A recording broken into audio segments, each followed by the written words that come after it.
కోటి సంతకాలు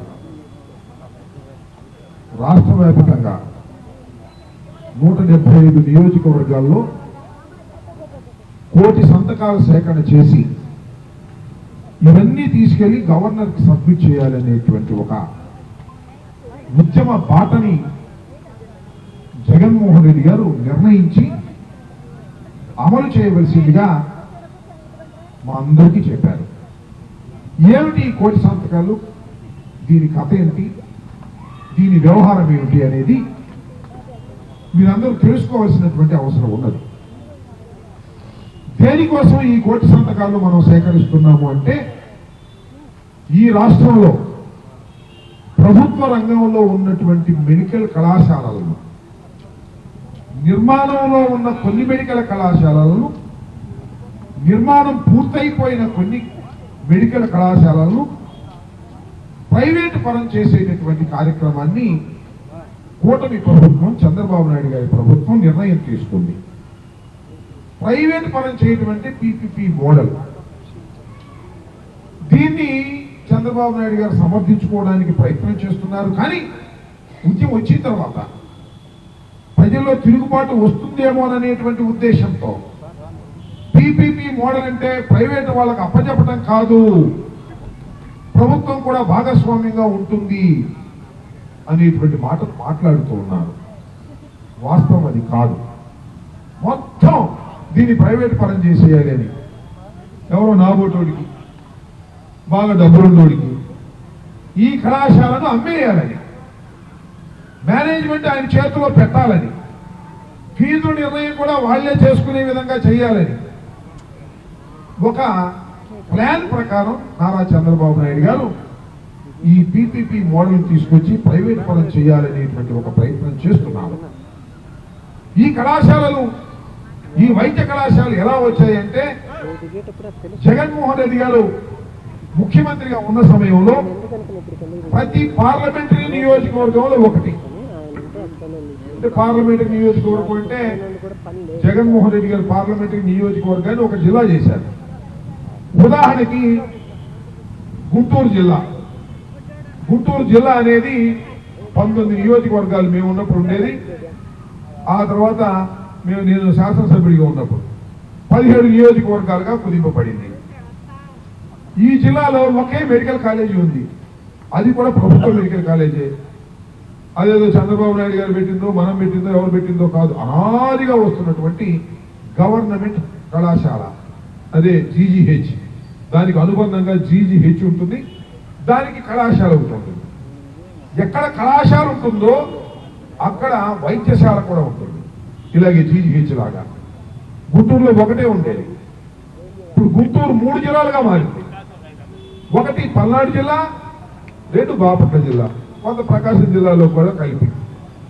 అప్పుడు బాపట్లలో ఒక మెడికల్ కాలేజీ, పల్నాడులో ఒక మెడికల్ కాలేజీ ఇవాళ నిర్మాణం పూర్తి చేసుకోబోతున్నాయి. ఈ రెండింటిని అమ్మేయాలంటాడు, ఈ రెండింటిని ప్రైవేట్ పరం చేసేయాలంటున్నాడు. ప్రైవేట్ పరం చేస్తే మీకు తెలియదా? మీ అందరికీ తెలుసుగా. ఏదో ఒక ఇబ్బంది మీకు వచ్చినప్పుడు, మీ బంధువులకు వచ్చినప్పుడు, మీకు తెలిసిన వారికి వచ్చినప్పుడు వైద్యం దగ్గరికి గవర్నమెంట్ ఆసుపత్రిలోకి వెళ్తే ఎలా ఉంటుంది, ప్రైవేట్ ఆసుపత్రిలోకి ఎలా ఉంటుంది.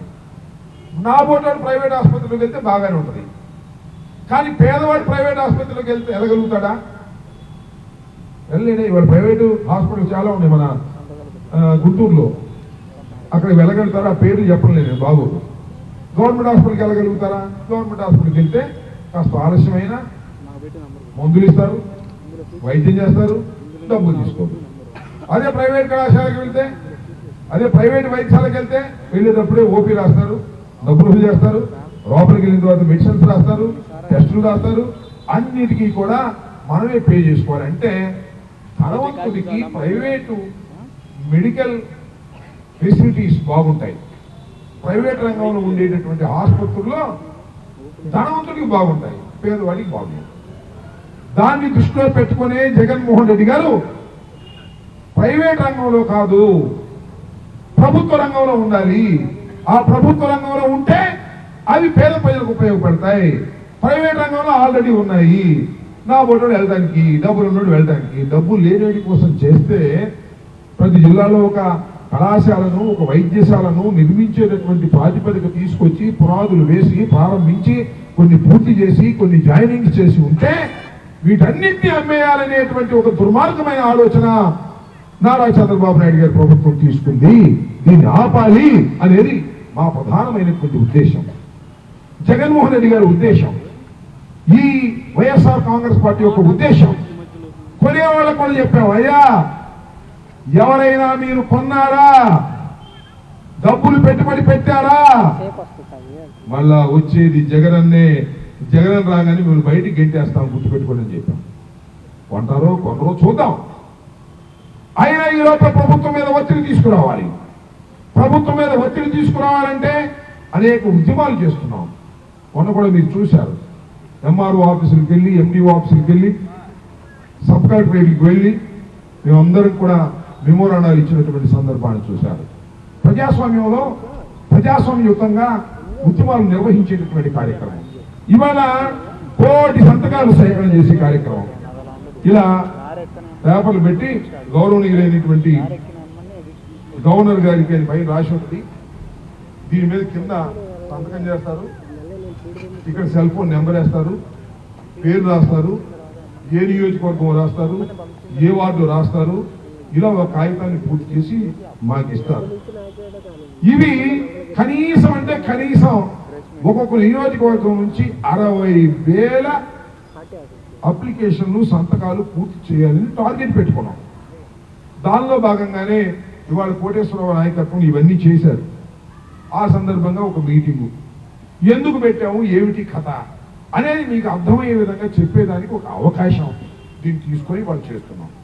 మన నియోజకవర్గంలో, గుంటూరు 2 నియోజకవర్గంలో 60,000 సంతకాలు మినిమం చేయాలి, ఎక్కువ చేస్తే కాదని. ఆ క్రమంలో మేము ముందుకు వెళ్తున్నాం.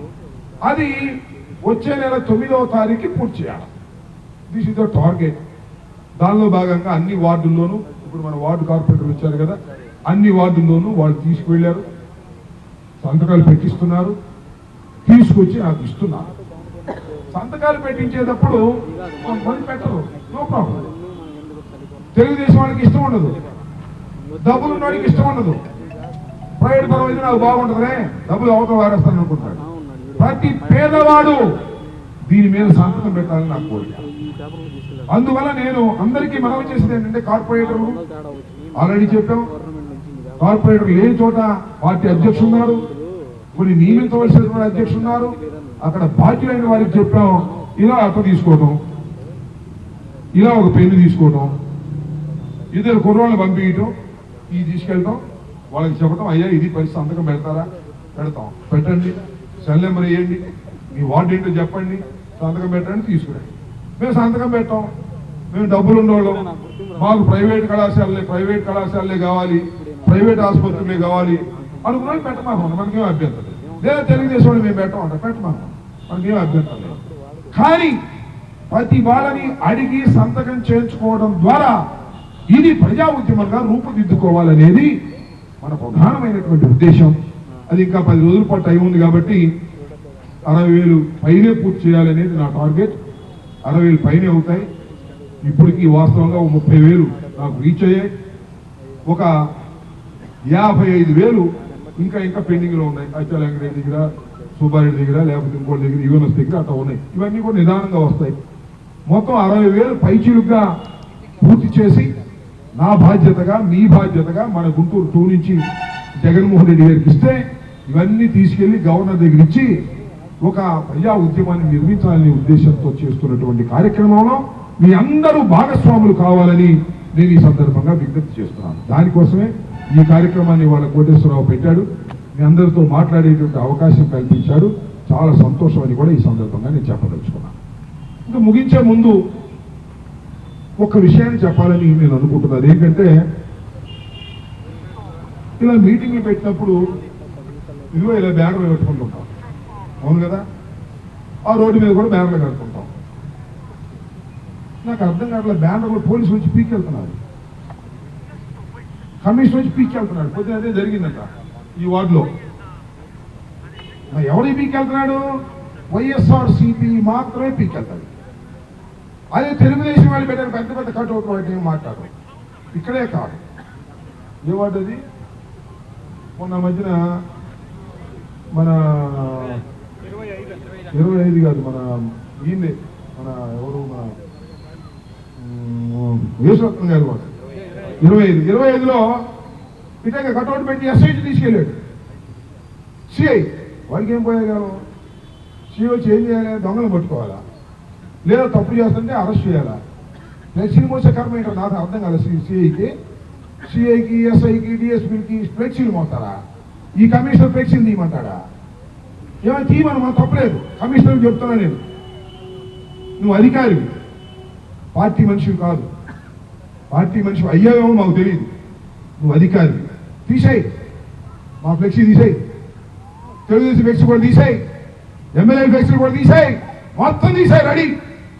వాళ్ళకి తీయకోకుండా మా ఫ్లెక్సీ మీద చెయ్యి పెట్టావా జాగ్రత్త, గుర్తుపెట్టుకోమని మనం చేస్తున్నాం. ఏ తమాషాగా ఉందనుకున్నారా?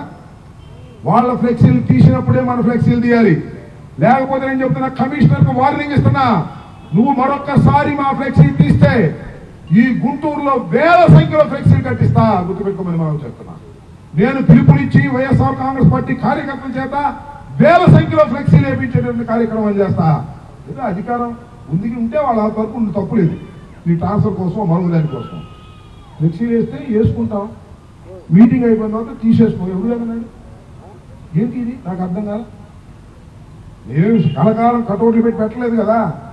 అధికార పార్టీ పక్షపాతం ఉన్నావు, పెట్టుకున్నారు దేశం అంతా కటౌట్లు కూడా పెట్టుకున్నారు. పెద్ద పెద్ద కటౌట్లు చూసారు లేదు మీరు, పుట్టినరోజు పండుగలకి దానికి దీనికి పెట్టుకున్నారు. మేము మాట్లాడలేదే, మేము కటౌట్లు పెట్టడం లేదే. ఏదో ఒక మీటింగ్ పెట్టినప్పుడు 10 మందికి తెలియటం కోసం, కాస్త హంగామా ఆర్భాటం చేయడం కోసం ఏదో మా కుర్రోళ్ళు 4 ఫ్లెక్సీలు వేసి కట్టుకున్నారు. మీటింగ్ అయిపోయింది, మేమే తీసుకుపోతాం.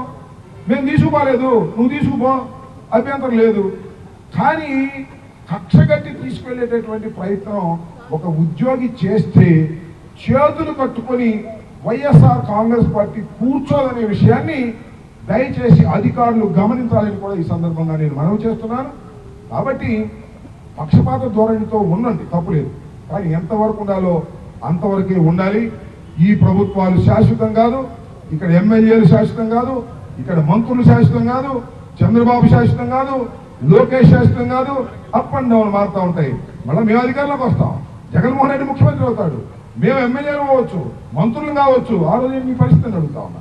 కాబట్టి కాస్త ఒళ్ళు జాగ్రత్త పెట్టుకొని అధికారులు ప్రవర్తించాలని ఈ సందర్భంగా తెలియజేస్తూ, ముఖ్యంగా ఈరోజు మనం చేపట్టినటువంటి ఈ కోటి సంతకాల కార్యక్రమంలో ప్రతి ఒక్కళ్ళు భాగస్వాములు కావాలని, గుంటూరు 2 నుంచి ఎక్కువ సంఖ్యలో జగన్మోహన్ రెడ్డి గారి దగ్గరికి తీసుకువెళ్ళి జగన్మోహన్ రెడ్డి గారి ద్వారా గవర్నర్కు చేరే విధంగా ఈ ఉద్యమంలో మీరందరూ భాగస్వాములు కావాలని ఈ సందర్భంగా తెలియజేస్తూ, ఈ సమావేశం ఏర్పాటు చేసిన కోటేశ్వరరావు గారికి ప్రత్యేకమైన అభినందనలు తెలియజేస్తూ మీ దగ్గర సెలవు తీసుకున్నాను. జై హింద్, జై జగన్.